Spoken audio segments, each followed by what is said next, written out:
নমস্কার বন্ধুরা, welcome to my channel মানিজোগ।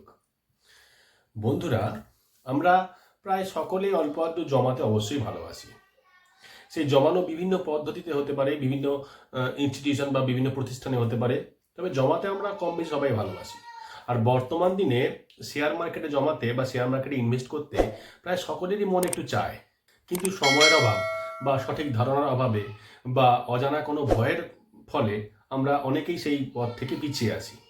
কিন্তু আমি বলবো, মিউচুয়াল ফান্ডও যেহেতু স্টক মার্কেটে ইনডাইরেক্টলি ইনভেস্টমেন্ট, সেই হিসেবে আমরা as a freshers, as a beginner mutual fund দিয়ে শুরু করতে পারি।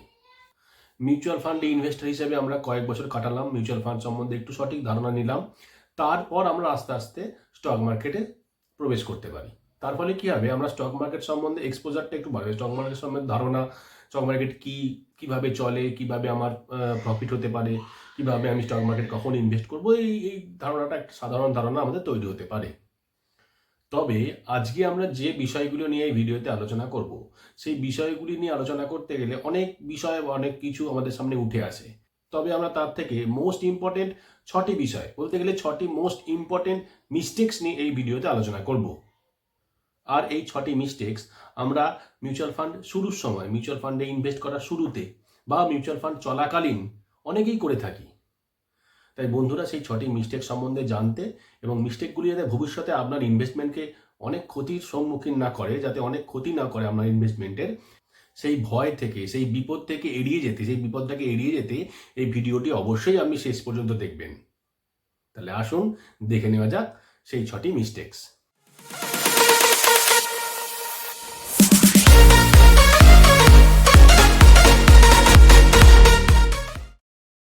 আমরা প্রথম যে মিস্টেকটা নিয়ে আলোচনা করব, এটা আমরা অনেকেই করে থাকি।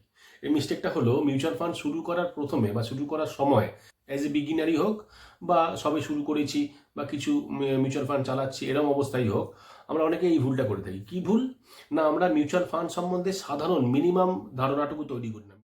মিউচুয়াল ফান্ডে ইনভেস্ট করতে শেখা বা মিউচুয়াল ফান্ড সম্পর্কে ধারণা তৈরি করা, এটা বলতে আমি এটা বোঝাচ্ছি না যে আপনাকে মিউচুয়াল ফান্ড সম্বন্ধে এক্সপার্টস হতে হবে। তবে আপনি কোনো অ্যাসেটে বা স্কিমে ইনভেস্টমেন্ট শুরু করলে বা ইনভেস্টমেন্ট করতে গেলে সেই ইনভেস্টমেন্ট সম্পর্কে বা সেই অ্যাসেট বা স্কিম সম্পর্কে অবশ্যই তার ইনস এবং আউটসগুলি জেনে নেওয়া উচিত।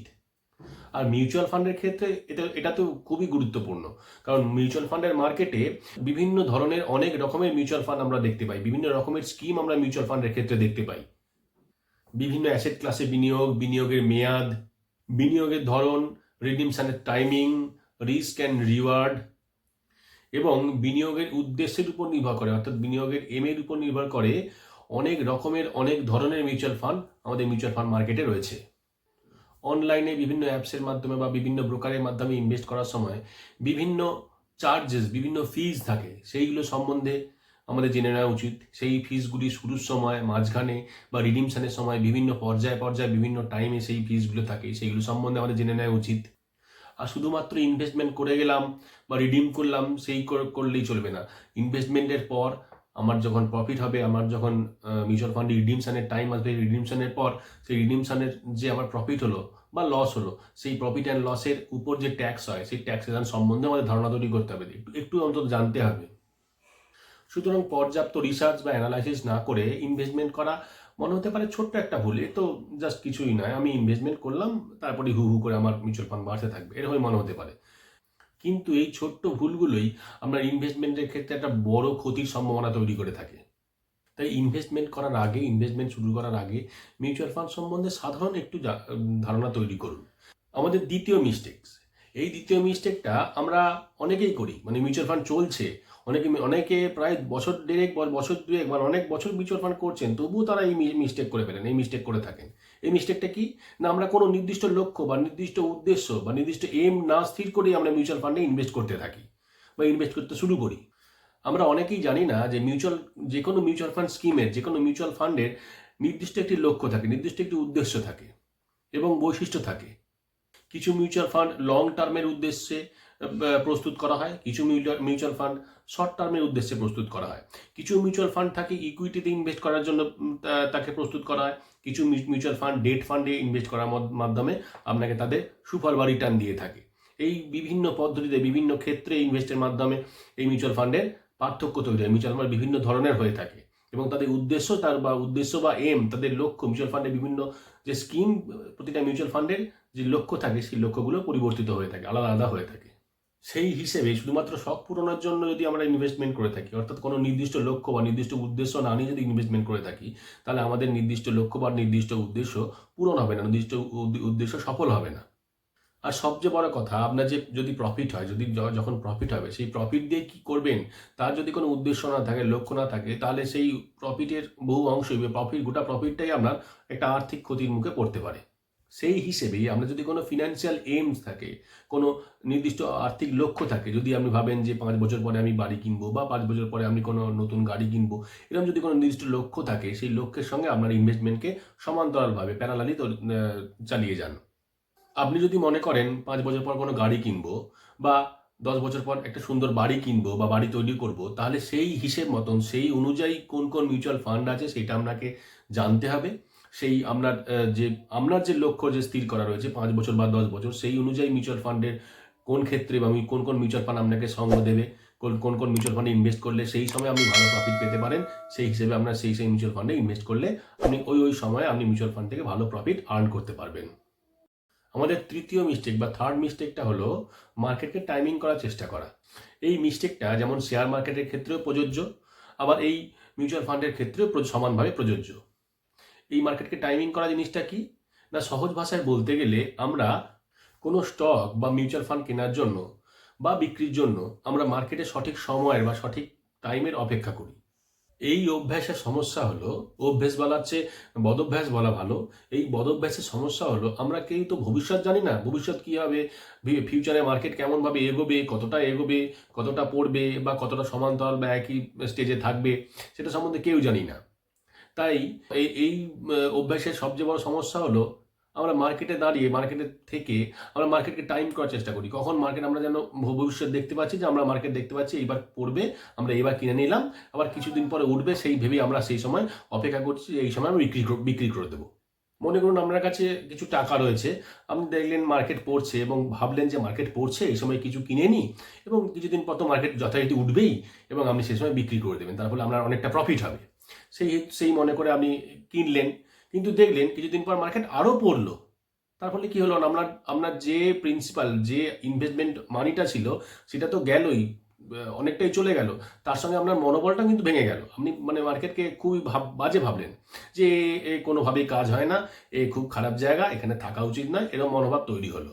এই মার্কেটকে টাইমিং নিয়ে great investor sir Warren Buffett বলেছেন, don't try to time the market.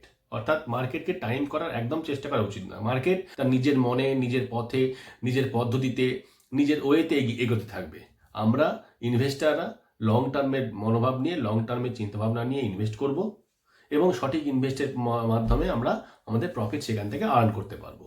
তবে এই ক্ষেত্রে এসআইপি অর্থাৎ সিস্টেমেটিক ইনভেস্টমেন্ট প্ল্যান আপনাকে কিন্তু সাহায্য করতে পারে।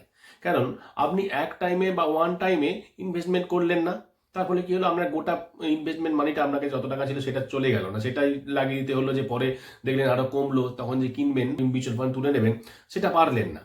তার ফলে কিন্তু নিয়মিত শিফট করে গেলে কি হবে, সিস্টেমেটিক ইনভেস্টমেন্ট প্ল্যানের মাধ্যমে নিয়মিত ইনভেস্টমেন্ট করলে কি হবে না, আপনার ইনভেস্টমেন্টটা রেগুলার হতে থাকলো। তার ফলে কি হলো, আপনি যখন মার্কেট পড়ছে, মিউচুয়াল ফান্ডও যখন পড়ছে, তখন সেখান থেকেও যেমন কিছু জিনিস তুললেন, যখন মার্কেটটা উঠছে তখন সেই ওঠার ক্ষেত্রেও কিন্তু আপনার মিউচুয়াল ফান্ডে যেটা আপনি কিনেছিলেন ইউনিট, সেই ইউনিটসগুলো কিন্তু দাম পাচ্ছে। অর্থাৎ আপনার রেগুলার ইনভেস্টমেন্টের ফলে একটা নির্দিষ্ট স্ট্যাগার্ড ওয়েতে সেই বিষয়টা এগোতে থাকে, সেই ইনভেস্টমেন্টটা বাড়তে থাকে, ফলে আপনার প্রফিটও কিন্তু অ্যাভারেজের তুলনায় বেশি হতে থাকে। আমাদের চতুর্থ বা ফোর্থ মিস্টেকটি হলো impulse buying and panic selling. এটা আবার একটু জটিল এবং খুবই গুরুত্বপূর্ণ কিন্তু এই মিস্টেকটি। এই মিস্টেকের আবার দুটি ভাগ আছে, আমরা সেই একটু সাধারণভাবে সহজ ভাষায় বলি, এই মিস্টেকটিকে আমরা দুটি ভাগে ভাগ করতে পারি। প্রথম ভাগটি কি? প্রথম ভাগটি আমরা অন্ধের মতন কোনো বিনিয়োগকারীকে বা কোনো ইনভেস্টারকে অন্ধের মতন ফলো করতে থাকি, অন্ধের মতন তাকে অনুসরণ করি। অর্থাৎ তিনি যে ইনভেস্টমেন্টটি শুরু করেন, অর্থাৎ তিনি যদি কোনো সিকিউরিটি বা কোনো স্টকে বিনিয়োগ করেন, আমরা সেইখানে অন্ধের মতন বিনিয়োগ করে থাকি। তিনি যদি কোনো মিউচুয়াল ফান্ডের কোনো ফান্ড ওঠান, আমরাও সেই মিউচুয়াল ফান্ড ওঠাতে থাকি। এবং দ্বিতীয়টি প্রথমটির সঙ্গে সম্পর্কিত। কিরম জিনিস না, আমরা যে কোনো জিনিস কিনছি, সেই কোনো জিনিস কেনার সম্বন্ধে সঠিক ধারণা, সেই জিনিসটা বা সেই স্টকটা বা সেই ফান্ডটা কেনা সম্বন্ধে সঠিক ধারণা নেই, সঠিক কারণ নেই, শুধুমাত্র আবেগের বশে ইমোশনের কবলে পড়ে আমরা সেই স্টকটা বা সেই ফান্ডে ইনভেস্ট করছি। তার ফলে মার্কেট যখন ধাক্কা খায়, মার্কেটে যখন কারেকশন আসে, তখন মার্কেট যখন ডাউন হয়, মার্কেট যখন পড়ে, আমরা প্যানিক সেলিং করতে শুরু করে দিই। অর্থাৎ ভাবি এই বোধহয় আমার স্টকটা ডুবে গেল, এই বোধহয় আমার ফান্ডটা শেষ হয়ে গেল। এই দুটি ভুলের ক্ষেত্রেই সবচেয়ে বড় মাসুল হচ্ছে আপনার ফিনান্সিয়াল লস। সেই ক্ষেত্রে এই ভুল এড়ানোর সবচেয়ে ভালো সর্বোত্তম উপায় হলো কখন কিনবেন এবং কখন বিক্রি করবেন সেই সম্পর্কিত ইনভেস্টমেন্ট প্ল্যানিং তৈরি করে রাখা। পঞ্চম বা ফিফথ মিস্টেকটি হলো নিজের রিস্ক প্রোফাইল সম্বন্ধে না জানা। অর্থাৎ আপনি নিজে কতটা রিস্ক নিতে পারবেন, কতটা লস আপনি সহ্য করতে পারবেন। আপনি ইনভেস্ট তো করলেন, সবসময় যে প্রফিট হবে এমন কোনো ব্যাপার নয়। আপনার লস হতেও পারে, সেই লসটা আপনি কতক্ষণ সহ্য করতে পারবেন, কতটা আমরা ইনভেস্টেড মানি কতটা গেলে আপনার গায়ে লাগবে না, আপনার সাধারণ জীবনে কোনো আর্থিক ক্ষতি নেমে আসবে না, সেই কতটা পর্যন্ত আপনি এই রিস্কটা সহ্য করতে পারবেন, সেটাই হচ্ছে আপনার রিস্ক প্রোফাইল। বা সবচেয়ে ভালো কথা বলতে পারি রিস্ক নেবার ক্ষমতা।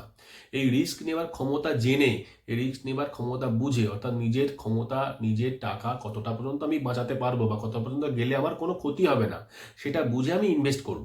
সেটা বুঝে আমি মিউচুয়াল ফান্ড কিনবো যে আমার এতটা আমি ইনভেস্ট করেছি, এর থেকে আমার এতটা গেলে আমার কোনো অসুবিধে নেই, কিন্তু এর থেকে বেশি গেলে আমার কিন্তু ক্ষতি হতে পারে।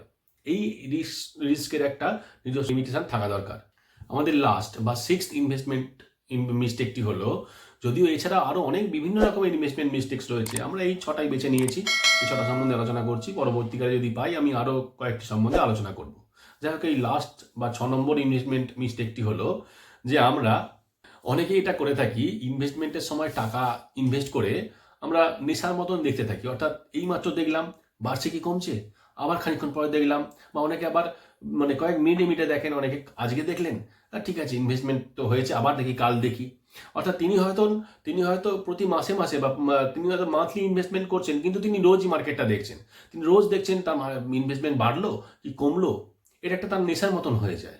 তিনি কখনো দেখেন তার ইনভেস্টমেন্টটি খুব বেড়েছে, তিনি খুব মনে মনে খুশি হন, যের উপর বেশ একটা আনন্দ হয় যে ঠিক। আবার যখন মার্কেট ডাউন হয়, সব সেক্টরে যখন ফল আসে, অর্থাৎ সে মিউচুয়াল ফান্ডেই হোক বা ডাইরেক্ট স্টক মার্কেটেই হোক, যেখানে দেখবেন সেখানেই দেখবেন লাল আপনার সিকিউরিটি দেখতে পাচ্ছেন বা ফান্ডের সেই কারেন্ট ন্যাব দেখতে পাচ্ছেন, সেইখানে আপনি জানবেন যে এই ব্যক্তিটি, অর্থাৎ যিনি মিউচুয়াল ফান্ডের তার ইনভেস্টমেন্টটি নেশার মতন করে ফেলেছিলেন, যিনি এই কিছুদিন আগে তার ইনভেস্টমেন্টটি খুব বেড়েছে বলে খুব আনন্দ পাচ্ছিলেন, তিনি খুব বুঝতে পড়েছেন যে তার ইনভেস্টমেন্টটি তলিয়ে গেল, খুব ভাবুক হয়ে পড়েছেন, খুব আবেগপ্রবণ হয়ে পড়েছেন, যাক তার ইনভেস্টমেন্ট বোধহয় আর বাঁচল না। এবং যখনই দেখেন যে তার ইনভেস্টমেন্টটি দিনের পর দিন বা কয়েকদিন যাবৎ তার মনের মতন আসছে না, মনের মতন হচ্ছে না, তখনই তিনি হাঁসফাঁস করেন যে কখন আমি টাকাটা তুলে নেবো, কখন আমি আমার যেটুকু যা হয়েছে আবার ইনভেস্টমেন্ট আমি তুলে নিই। এই দুটো পদ্ধতি, অর্থাৎ বাড়লে খুব আনন্দ পাওয়া, আবার কমে গেলে খুব দুঃখ পাওয়া, মুচড়ে পড়া এবং তুলে নেওয়ার যে মনোভাব, এই দুটো পদ্ধতি কিন্তু বা এই দুটো জিনিসই কিন্তু বড় ভুল। তাই আমরা কখন দেখবো বা কিভাবে দেখবো, আপনি নিজে ভাবুন যে আপনি ইনভেস্ট করেছেন মিউচুয়াল ফান্ডে, সেটা দেখলেন আপনার গত বছরের থেকে এবছরে 10% বৃদ্ধি পেয়েছে, আপনি খুব আনন্দ পেলেন, মোটামুটি যে ভালো ইনভেস্টমেন্ট করেছেন, এমন ইনভেস্টমেন্ট গ্রো হচ্ছে, কিন্তু সেই ইনভেস্টমেন্ট কেন বেড়েছে এবং সেটা কি সঠিকভাবে বেড়েছে, তার বাড়ার নিয়মটা বা বাড়ার ধরনটা কি আপনাকে সত্যি লাভদায়ক করেছে, সেই সম্বন্ধে কিভাবে জানবেন বা সেই সম্বন্ধে কিভাবে বুঝবেন। মনে রাখবেন, প্রতিটি মিউচুয়াল ফান্ডেরই একটা বেঞ্চমার্ক থাকে, সেটা আপনি নেট ঘাঁটলেই পেয়ে যাবেন।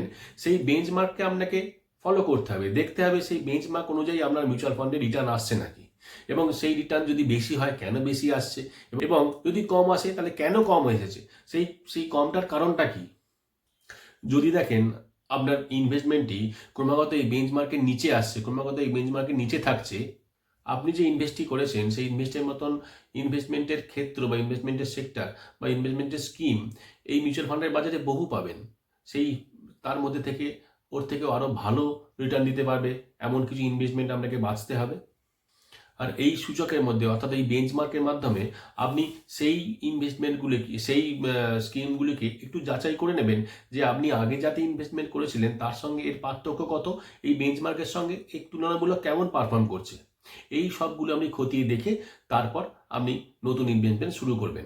অর্থাৎ আপনি যে ইনভেস্টমেন্টটি করেছিলেন সেই ইনভেস্টমেন্টটি যদি বেঞ্চমার্কের তুলনায় কম দেয়, ক্রমাগত কম দিয়ে থাকে, তাহলে তার থেকে বেরিয়ে আসা উচিত এবং বেরিয়ে এসে ওই একই রকমের যে অন্যান্য স্কিম রয়েছে সেগুলি আবার বেঞ্চমার্কের সঙ্গে তুলনা করে আপনি বা অর্থাৎ যাকে আমরা মিউচুয়াল ফান্ডের ইন্ডেক্স বলি সেই ইন্ডেক্সের সঙ্গে বা বেঞ্চমার্কের সাথে তুলনা করে আমরা আবার নতুন ইনভেস্টমেন্ট শুরু করবো। তাতে আমার কী হবে, আমার ফিনান্সিয়ালি লস হওয়ার থেকে অনেকটা আমি রক্ষা পাবো। তাহলে বন্ধুরা, আজকের মতন এই ভিডিও এখানেই শেষ করছি। আশা করব এই ভিডিওতে 6টি মিস্টেক সম্বন্ধে আপনারা বুঝেছেন। আশা করব আপনারা যে ইনভেস্টমেন্ট শুরু করবেন, অনেকে যে ইনভেস্টমেন্ট শুরু করার কথা ভাববেন বা ভাবছেন, বা নতুন যারা ইনভেস্টমেন্ট করেছেন তারা এই মিস্টেকগুলো করবেন না বা এই মিস্টেকগুলো এড়িয়ে চলবেন। যদি করেও থাকেন সেই পরবর্তীকালে যখন ইনভেস্টমেন্ট করবেন তখন এই মিস্টেকগুলো মাথায় রেখে একটু এই মিস্টেকগুলো অ্যাভয়েড করবেন। তার ফলে আপনার ফিনান্সিয়ালি লস থেকে অনেকটাই আপনি বাঁচবেন এবং আমরা ইনভেস্টমেন্টটিও একটা ভালো রিটার্ন দিতে ক্ষমতাশালী হবে। তাই বন্ধুরা, পরের ভিডিওতে আবার দেখা হচ্ছে। ধন্যবাদ।